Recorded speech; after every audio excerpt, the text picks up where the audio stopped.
I stood frozen, teeth clenched, as two HOA patrol vehicles deliberately blocked my driveway, obstructing access to the vegetable garden that had become my lifeline during months of unemployment.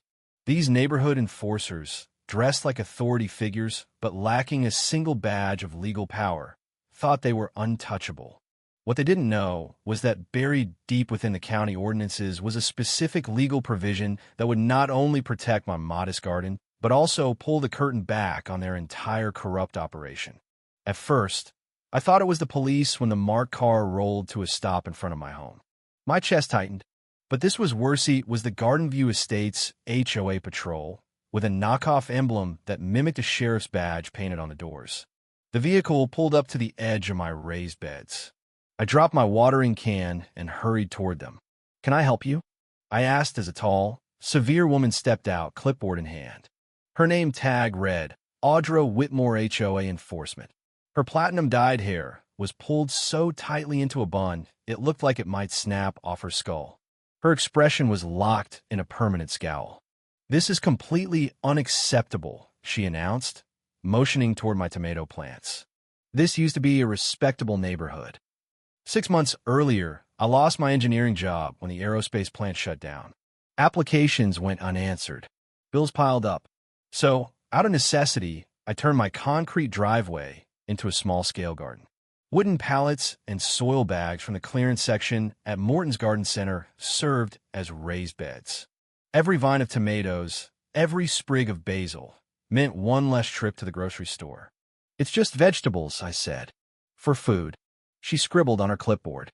Section 142 explicitly requires all visible landscaping to be pre-approved by the board. This looks like a junkyard. Behind her, I caught a glimpse of her own front yard. A 2-tier marble fountain spilled gallons of water 24 hours a day completely unregistered. I was certain. "I'll have to look into the regulations," I replied, trying to stay calm. Audra snapped a picture of my garden with her phone. "You have 7 days to remove this eyesore or face daily fines." Then she spun on her heel, climbed into the car, and drove off. "Don't let her get to you, Devin," my neighbor Callan said, walking over from his porch. "She tried citing me last month for my wind chimes. Called it noise pollution. How can growing food be a violation?"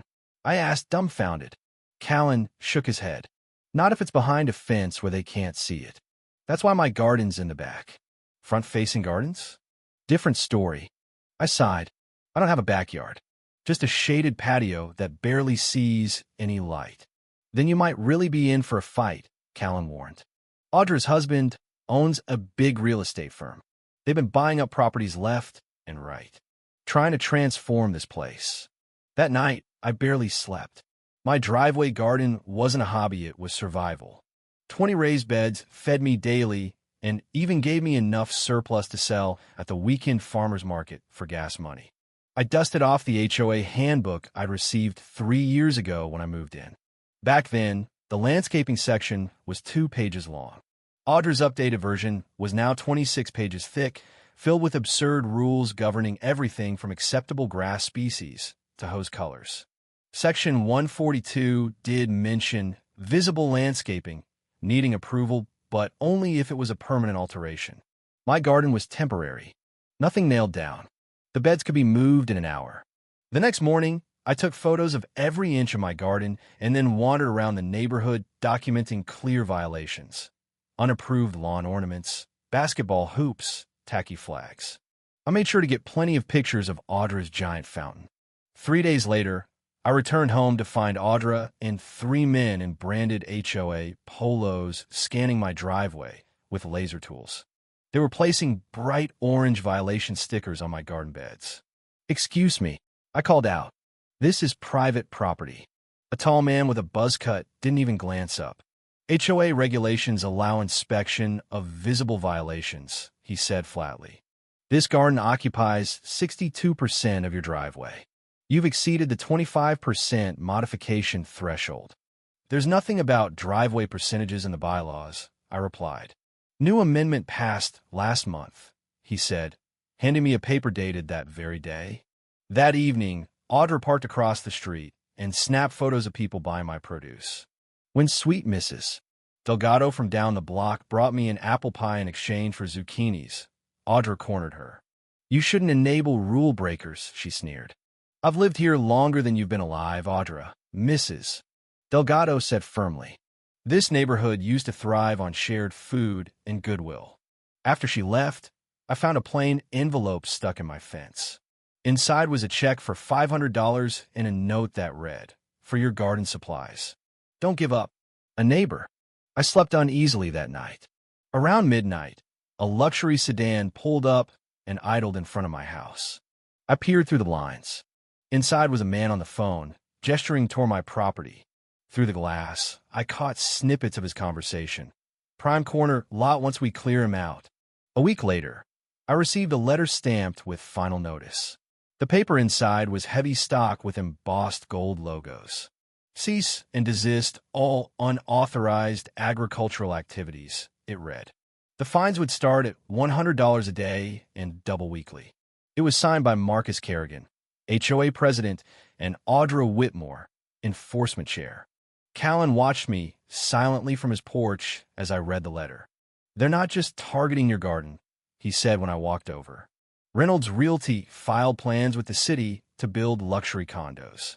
Guess where the proposed entry road is? My heart dropped. I reached out to Callan's sister Priya, an attorney specializing in HOA disputes. She was sharp and sympathetic. They manipulate the rules, she explained. Create impossible standards. Selectively enforce them. Then buy out desperate homeowners at lowball prices. Priya began digging through county records while I installed security cameras. That night, the cameras caught two figures creeping into my garden and dumping something from unmarked canisters onto the plants. By morning, everything was wilted. Soil tests confirmed it. Commercial-grade herbicide, not sold to the public. When I showed the footage to the police, they hesitated. HOA matter, the officer shrugged. I filed a report anyway and posted the footage in the neighborhood Facebook group. Within hours, the outcry was enormous. Messages poured in. Strangers I'd never met were outraged. Mrs. Delgado brought over seedlings. Callan and his wife showed up with tools and wood. Mr. Blackstone, an ex-attorney, dropped off copies of the county gardening statutes. They tried to find me for a wheelchair ramp when my wife was sick, he said. Enough is enough. The Patels came by with legal pamphlets and samosas. Their daughter, Mira, made a sign. Food is not a violation. We formed a resistance group on the spot. Callan built new raised beds in my shaded patio using reflective panels to redirect sunlight. Mrs. Delgado shared clippings from her heirloom vines. We discovered something critical. County Ordinance 479 still in effect due to a declared drought prohibited any HOA from restricting reasonable food cultivation. When the next HOA meeting arrived, the community center overflowed with furious residents. I walked in holding 50 copies of the ordinance. Audra was at the podium. 17 new violations this month, she began. I stood. Before we continue, everyone here needs to understand what the HOA did to my garden violates county law. I passed out the ordinance. This isn't on the agenda, she snapped. It is now, I said. Callan stood beside me. We have proof of selective enforcement. Dozens of violations ignored on board members' homes. Mrs. Delgado raised a photo album. Here's Audra's illegal fountain. Kerrigan's unregistered jet ski. The Whitmore's third-floor balcony edition. The room buzzed. You bullied us, destroyed food, and broke the law, I said. That's when Marcus Kerrigan tried to sneak out the back only to run into a county inspector I had tipped off. Going somewhere, the inspector asked. A week later, the HOA was placed under state review. Audra withdrew her city council candidacy. The rezoning proposal disappeared from the docket. Spring came. My garden flourished, joined by dozens more throughout Garden View Estates. The old HOA dissolved. In its place, we formed a neighborhood co-op volunteer-led, democratic, and humane. And every month, we meet in my backyard, share vegetables, stories, and remind each other what community really means. The driveway where this all began is now covered with rich soil and blooming peppers.